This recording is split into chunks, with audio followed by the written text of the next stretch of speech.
Welcome back to the channel. Today we're doing a crash course on how to budget.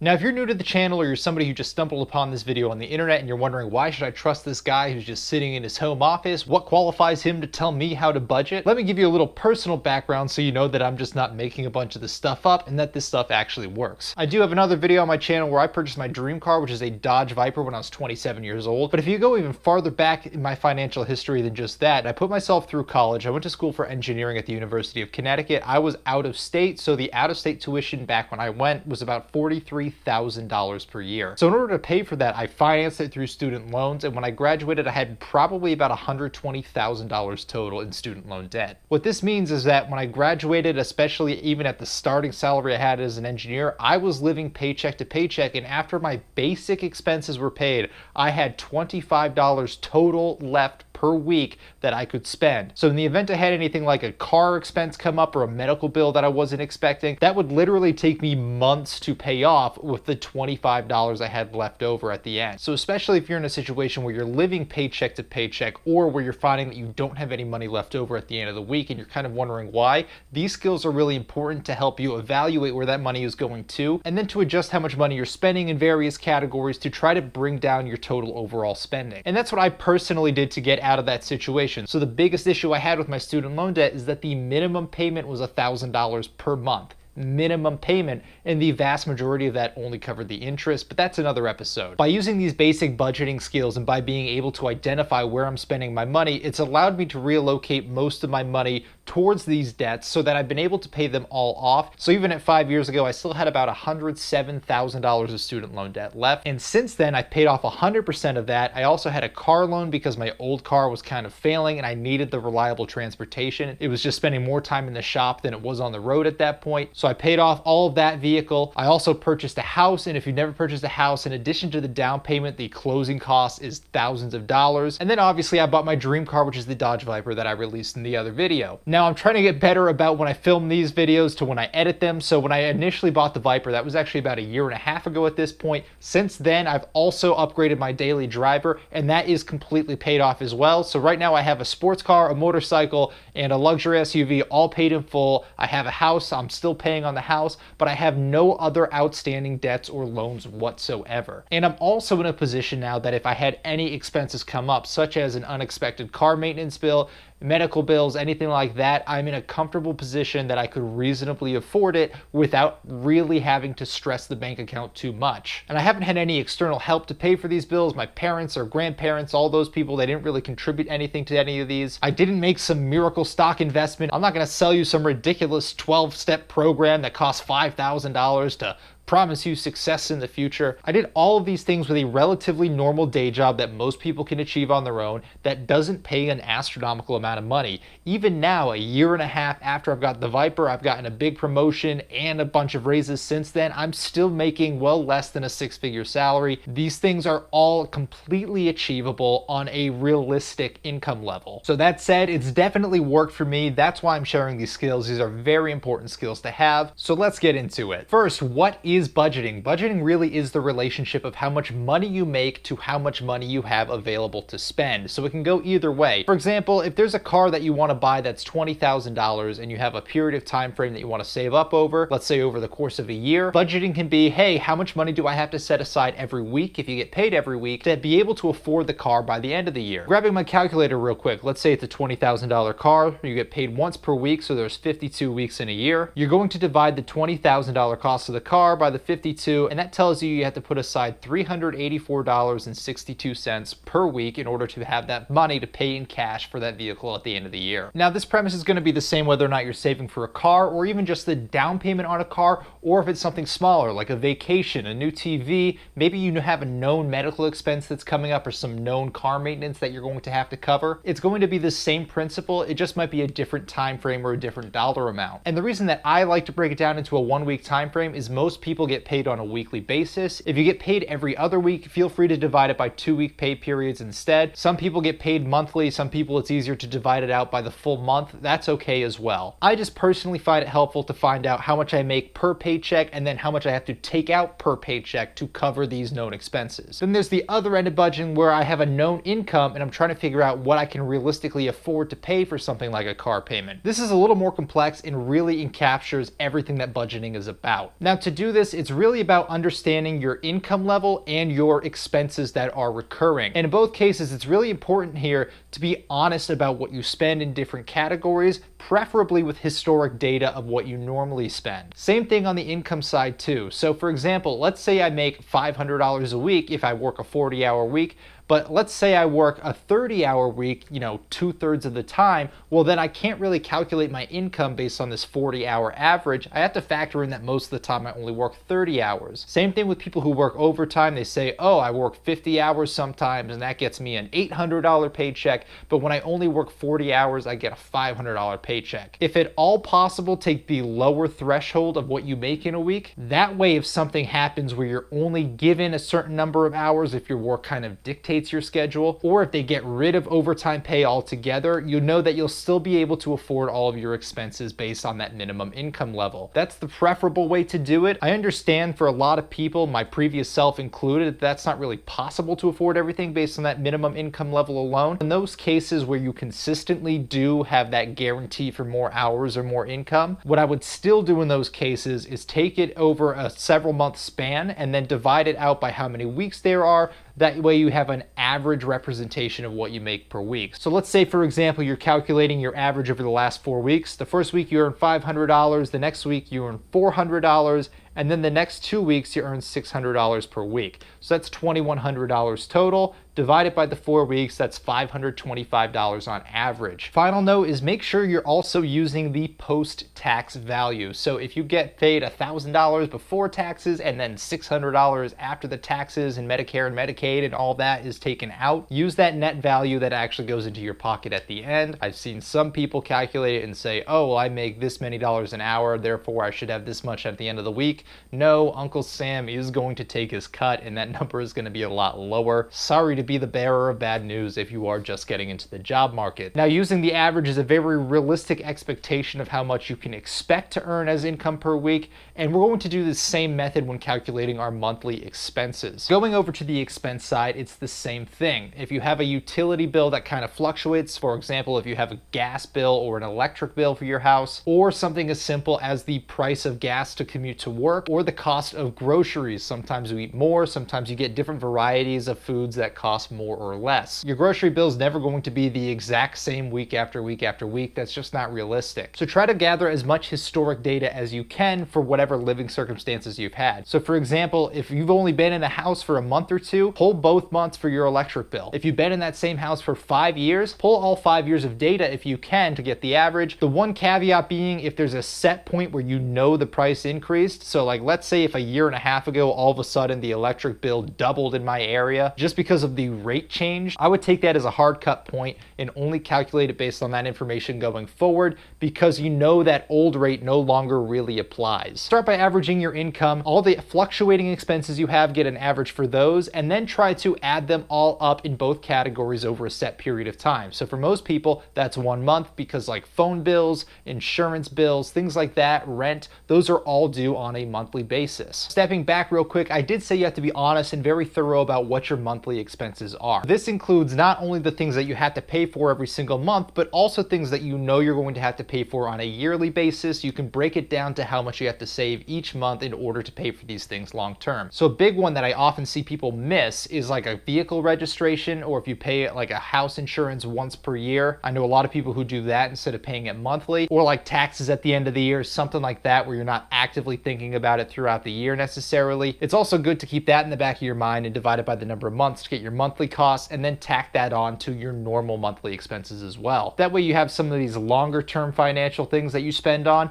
that might not hit you on the day-to-day, but you still have to be able to plan for. A big example I can give is like oil changes on a car. You don't have to change it every single week, but it does come up routinely. Now, the other part of being realistic about what you spend money on is how much do you realistically spend going out, spending on miscellaneous kind of fun expenses, or maybe you have a complete shopping problem and you spend $100 a week. You have to realize the difference of whether or not you're just telling yourself, I only spend $100 a week, or if you consistently go to 130 or 140 because, oh, I also found this other thing while I was spending my $100 that I tacked into the cart. And looking at your historic data of what you've spent and your past receipts will give you a much better idea of what you spend on average. Is it truly $100 or is it $130 on average you spend? Be realistic with these. If you use the average, that'll give you a good representation. But if you're trying to be a little more conservative and have a little bit of money left over, try to use the upper threshold. So if you say, for example, that your electric bill is typically $100 a month, but sometimes it goes up to $120, try to calculate it based on $120 a month. That way, if all of your expenses are at their absolute maximum, so you have the highest electric bill you normally get within that fluctuation, the highest grocery bill, the highest gas bill, and it all hits at the same time, you won't be scrambling to try to cover the ends because you'll have a little bit of reserve because you've planned for these higher level expenses. It's a nice way to build a cushion, but again, if you're living check to check and maybe you don't have that income level to really offset your monthly expenses and living costs, you can go on the average, and that is okay to do. It's just going to leave you with less of a safety net at the end of the day. Now let's go through a quick example here. Let's say, for argument's sake, you spend $1,000 a month on rent, your insurance cost for your car is $100 a month, your phone bill is $100 a month, you spend $200 a month on groceries, all of your utilities, your electric and your gas costs you another $200 a month, and then you spend another $150 a month commuting to work and back for your vehicle. And for argument's sake, we'll say that your registration costs and your maintenance costs like oil changes and whatever other routine maintenance you need is covered in that, though that may not necessarily be the case. So adding all that up, that means you spend $1,750 per month. I'm just using even numbers here. We're going to assume these are the average values just for the example. Now going back to our previous example for income, let's say you make $500 a week after taxes and everything are deducted. That's your net pay is $500 a week on average. Now anytime you're calculating monthly expenses to monthly income, always assume 4 weeks per month, because in every single month you will get at least 4 pay periods if you get paid on a weekly basis. That is the safest way to do it. Yes, there are some times where you'll have 5 pay periods in a month, or if you're paid bi-weekly, you'll get 3 instead of 2 pay periods. But if you want to reliably meet all of your debts and all of your bills month after month, you have to calculate it based on the 4 pay periods. If you're consistently fluctuating between 4 and 5 pay periods and you miscalculate one month, you're going to shoot yourself in the foot. You're going to put yourself in kind of a bind. And besides, if you calculate it based on 4 and then you get that 5th paycheck in, now you can do whatever you want with that money and you're not dependent on it going to your bills because you haven't accounted for it in your baseline expenses. So again, always use 4 weeks. It's just going to put you in a much better position financially when you're trying to set up to pay things off. So going back to our example, 4 weeks times $500 a week for pay, that's going to give you $2,000. So you're going to take $2,000, you're going to subtract your $1,750 that you're going to pay for these monthly expenses. That leaves you with $250 left over. Now, if you divide that by 4, that's going to leave you with $62.50 per week. If you're just looking for a quick number of how much can I afford to spend after my baseline bills are paid for, that's how you calculate that number. But this also doesn't account for any savings, if you have a safety net or not. So that way, if you do have any pop-up expenses, you're able to cover those. And that'll bring me to my first big tip for budgeting. Always try to put some sort of a safety margin into your checks that you're putting aside to cover these expenses and to have a safety net. Even if it's $1,000, that will actually cover quite a bit of expenses that pop up at the last minute and could be the difference between whether or not you can pay for an upcoming bill that was unexpected versus if you get hit with a couple $100s of overdraft fees. Based on this example, if you had $62 per week left over and you had $200 of overdraft fees, that means just to pay for the overdraft fees, you would have to take all of your spare income for over 3 weeks just to cover $200 of overdraft fees. So avoiding these unnecessary fees and these unnecessary cost incursions will help you keep your budget a lot healthier. Otherwise, I would recommend tacking those onto your known monthly expenses if you consistently hit those month after month, because you are consistently paying it and it is coming out of your pocket. You should plan for it accordingly. Going back to our example really quickly, I personally recommend trying to put 20 to 25% of that away towards an emergency fund if you can afford to do so. Obviously, if you do not have that much leverage in your budget, just put away as much as you can. Like I said, the goal being to avoid these overdraft fees and these miscellaneous charges that over time take a major toll. So if you made $2,000 a month of income, that would be $400 per month you try to put away. Now, the big thing that I'm doing when I'm running these numbers is I'm trying to take the average average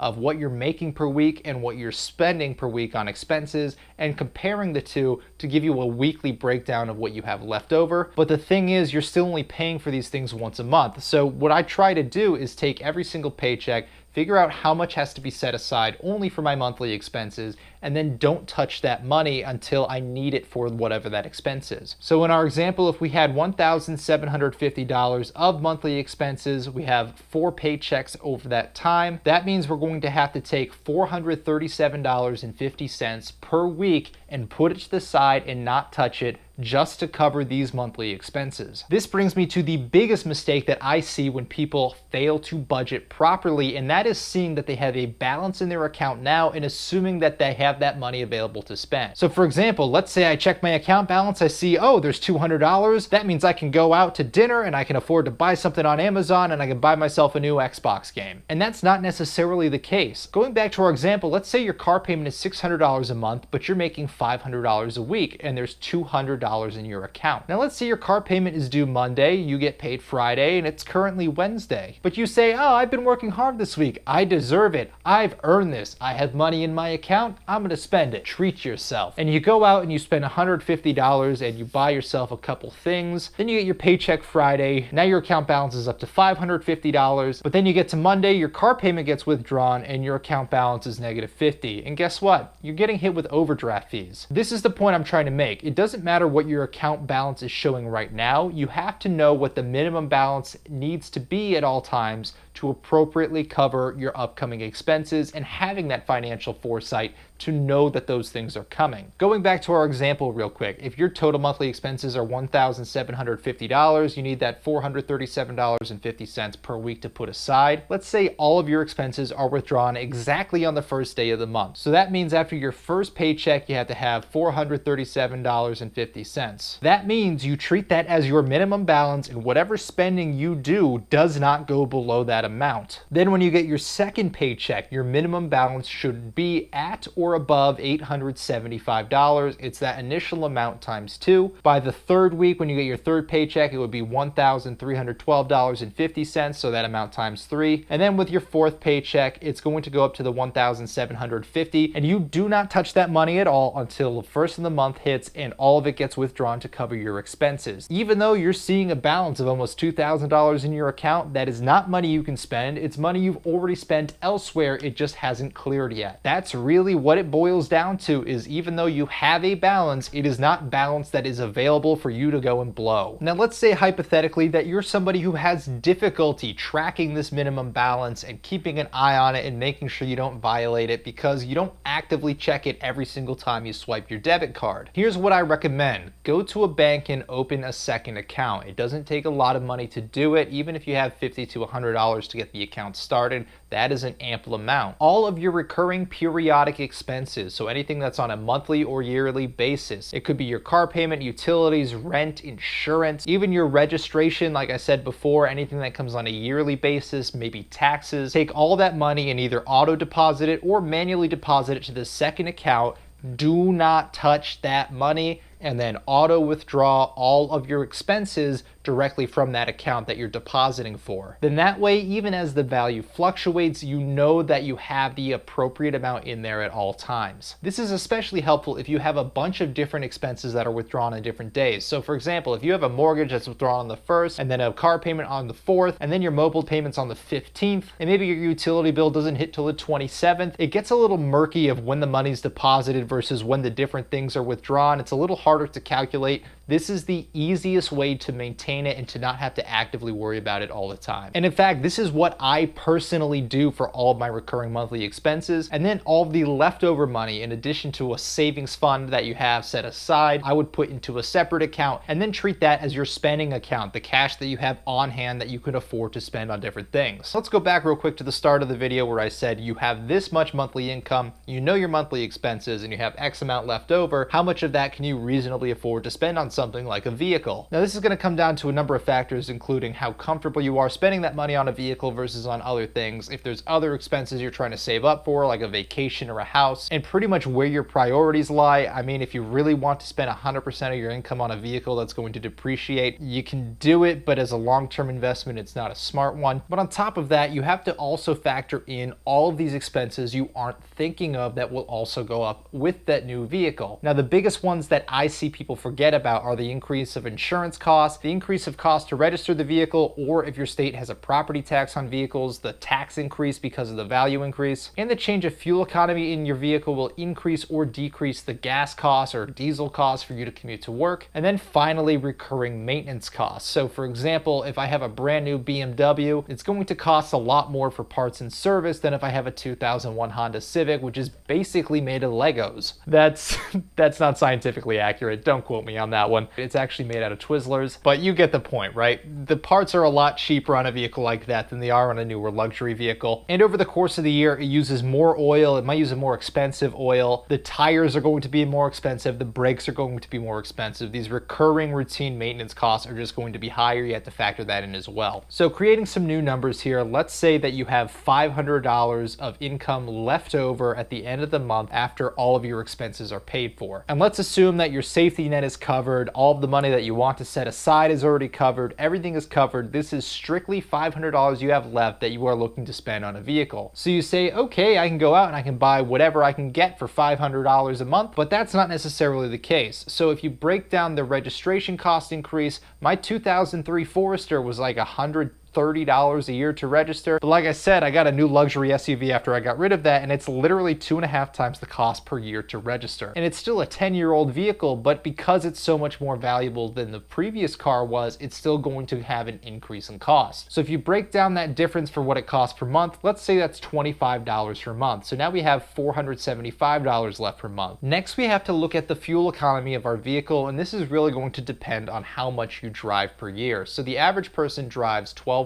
miles per year. Now, taking that number, that means we're going to drive on average 1,000 miles per month. So what we're looking to do is calculate how much our fuel cost is going to change based on the fuel economy difference of two vehicles. The way to do this is to take the 1,000 miles you drive per month, if that's how much you drive, divide it by the actual fuel economy of your car, not the estimation by the EPA. So for example, my Forester had an EPA estimate of, I want to say, somewhere like 25 to 27 miles per gallon. I don't think I ever got higher than about 24 on the highway. We're going to divide it by 24, and that's going to give us 41.67 miles per gallon. Now you multiply that by the cost per gallon, and that will give you your total cost that you spend in a month on gas. So for example, if it's exactly $2 a gallon and I'm buying 41.67 gallons in a month, that means I am going to be using $83.33 of gas in a single month. Now let's do the same calculation, but let's say with a new SUV that I could hypothetically have purchased, it's going to get only 19 miles per gallon. That means I would consume 52.63 gallons of fuel. Oh, and because it's a luxury SUV, it only runs on premium fuel. So instead of $2 a gallon, we're going to put $2.80 per gallon. That means my total cost would go up to $147.37 a month in fuel. So that is roughly $60 more per month in fuel than you're spending before. Now, going back to our initial question, you have $500 a month minus the $25 for registration.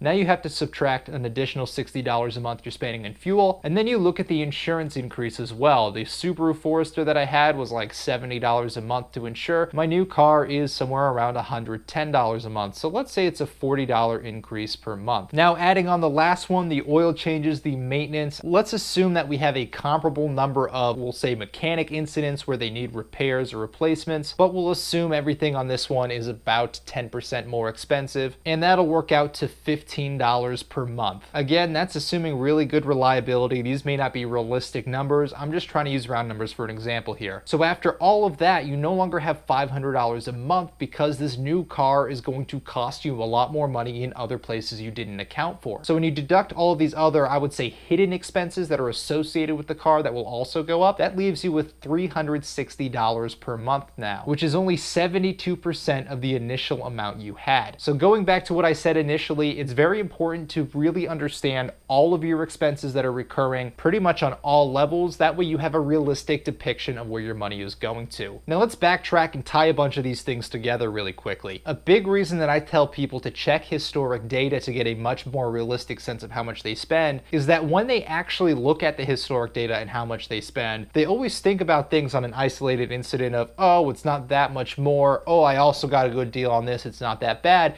But when you look at the big picture and you really add up the numbers, you realize how much more you're spending long term than you really thought you were. And that's why the averages give you a much more realistic representation. It also helps people realize that, hey, they are blowing a lot more money than they think they are going out. Maybe they are blowing a lot more money on groceries than they thought they were. Maybe they're buying steak 4 times a week instead of surviving on chicken for a couple days. And as a result of that, their expenses for eating out, or maybe their grocery bill or something else, is a lot higher. So this is kind of the final thing with budgeting, is you get to play around with these different categories once you know the true value and see if you can either individually reduce the categories, or if you want to spend more somewhere else, you have to make up that money elsewhere. So in order for me to just suddenly add money here, my income doesn't just magically go up because I go to my boss and say you should pay me more. As such, you have to treat your income as fixed. So to still maintain more income than you have expenses, you can't just increase one category unless you decrease spending somewhere else. So Zach, what are good ways to do this? Thank you for asking, internet. Let me tell you. All of your recurring monthly expenses, don't be afraid to shop around and see if you can get them cheaper somewhere else. So for example, your phone bill, your internet, and your cable. If you have monthly subscription services that you're paying month after month, so like a music streaming service, for example, is there an alternative that does the same thing but is less expensive? Even your car insurance or your home insurance, is there any way that you can get a lower rate elsewhere for the same or comparable coverage, or work with your current provider to try to bring that amount down? Let's say you already have a mortgage or you already have a car loan. Is there anything you can do to work with the bank to lower that? Maybe you can refinance it and have a short-term out of pocket, but lower your overall monthly expenses by several hundred. So for example, I just did that on my house not too long ago, where I got enough equity in it now that I can get rid of the PMI, which is the prime mortgage insurance payment. That's $100 a month that I'm basically lighting on fire because it's insurance for a mortgage that I've been paying. By refinancing it, I lowered my interest rate and I got rid of the PMI, and as a result of those two things, my monthly payment lowered about $200 per month. Then looking at your other expenses, is there a way you can cut down on driving to use less fuel? In addition, you'll also have less maintenance costs with your car. You'll have less oil changes. You'll get recurring benefits elsewhere on other consumables as well. And on the other end, buying groceries. Can you buy a store brand instead of a really big name brand? And can you save some sort of money that way? Maybe you stop going out to eat as much. If I buy a sandwich pre-made for me around the corner, it's about $15 a sandwich, but for that same money, I can get enough stuff from the grocery store to make myself sandwiches for something like 2 weeks. And this is really how I've been able to pay off all of my debts and get to where I am financially. It's not by making an exorbitant amount of money. It's not by making ridiculous and risky financial things that I just got lucky and happened to pay off. What I did was looked at each individual category and at all the categories collectively to see how much money I could save and where I could save it. Then all of that excess money, I put 100% of that towards my debts, mostly my student loans, paid it off as fast as I could. And then not only did I save an incredibly high amount on the interest payments, and I'll do a whole separate video on how recurring interest is really something you have to avoid, but it also lowered my monthly expenses at this point between the car and the student loans by about $1,400 per month. Think about that. $1,400 a month works out to $350